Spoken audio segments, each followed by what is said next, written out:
In the twilight of the Russian Empire, deep within the vaults of Moscow, lay a treasure of unimaginable scale. Tens of thousands of gold bars, gleaming coins, and priceless securities. In February 1917, this was the largest national gold reserve the world had ever seen. More than 1,300 tons of pure, glittering power. But as soldiers marched and crowds chanted in the streets outside, a storm was gathering that would scatter this immense wealth to the winds.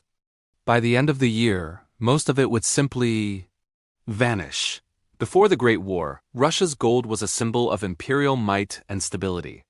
It was so trusted that other nations like Romania sent their own gold over 91 tons to Russia for safekeeping.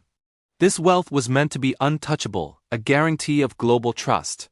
But war is a voracious beast. It doesn't just consume soldiers. It devours treasuries. By 1917, the empire had already spent a significant portion of its gold on weapons, ammunition, and foreign debts, reducing the reserves to around 1,100 tons. And then, the revolution exploded. The Tsar abdicated. The Bolsheviks seized control. In the ensuing chaos, banks were stormed and the imperial gold became the ultimate prize. Whoever controlled it could fund armies, establish governments, and dictate the fate of a nation. Whoever lost it faced certain ruin. The hunt for the Tsar's gold had begun, and it would become one of the most compelling and mysterious tales of the 20th century. In the midst of the brutal Russian Civil War, a key player emerged, Admiral Alexander Kolchak, leader of the anti-Bolshevik White Army in Siberia. In 1918, his forces captured the city of Kazan, and with it, a staggering portion of the imperial gold reserves. We're talking about 650 million rubles worth of gold, a treasure that could single-handedly finance his war effort against the Red Army. For a brief moment, it seemed Kolchak held the keys to victory. He began using the gold to buy weapons and supplies, fueling his fight to restore the old order. But the tides of war are notoriously cruel and unpredictable. The Red Army, led by Trotsky, launched a relentless counteroffensive. Kolchak's forces were pushed back, further and further into the desolate Siberian wilderness. His situation grew desperate. His one-time allies, the Czechoslovak Legion, who were trying to make their own way out of Russia, turned on him.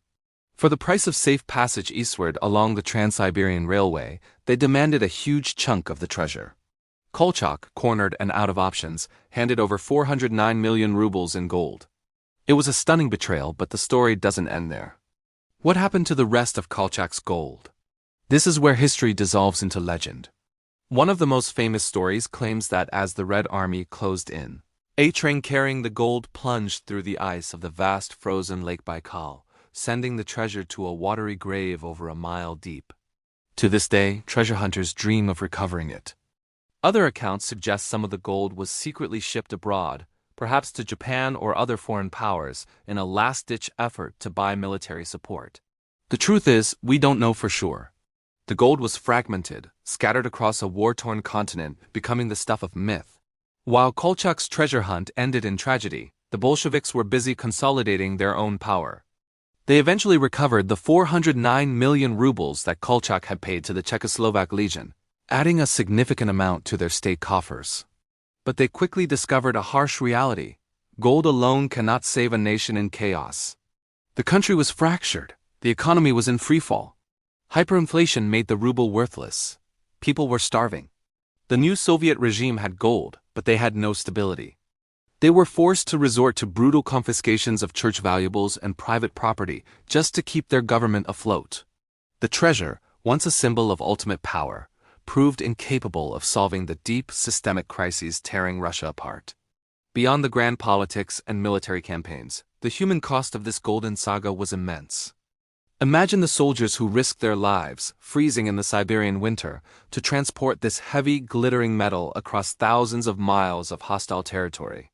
Think of the ordinary civilians whose lives were destroyed as their savings evaporated overnight, as food disappeared from the markets, and as their towns were burned in the fighting.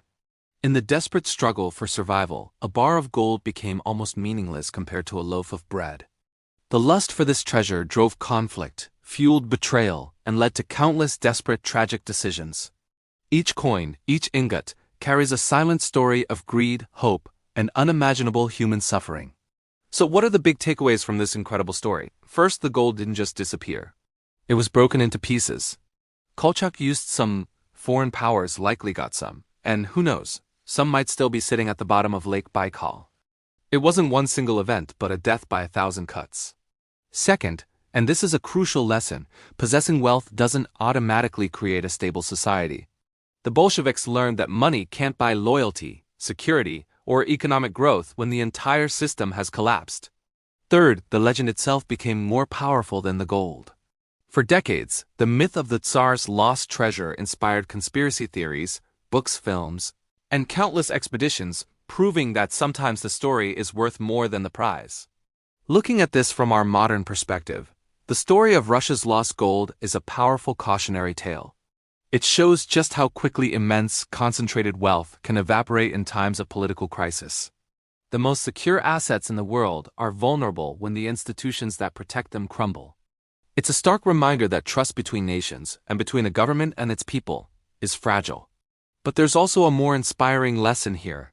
It's a story of human resilience. When the gold was gone, when the empires failed, the people endured. By the 1920s, the Russian Empire was a distant memory. The Tsar's gold was scattered across the globe, lost to history. But life went on. Communities rebuilt. New systems of organization emerged. People discovered that true wealth isn't stored in vaults. It's found in the ability to adapt, to cooperate, and to rebuild from the ashes. It's in the courage and ingenuity of ordinary people navigating extraordinary chaos.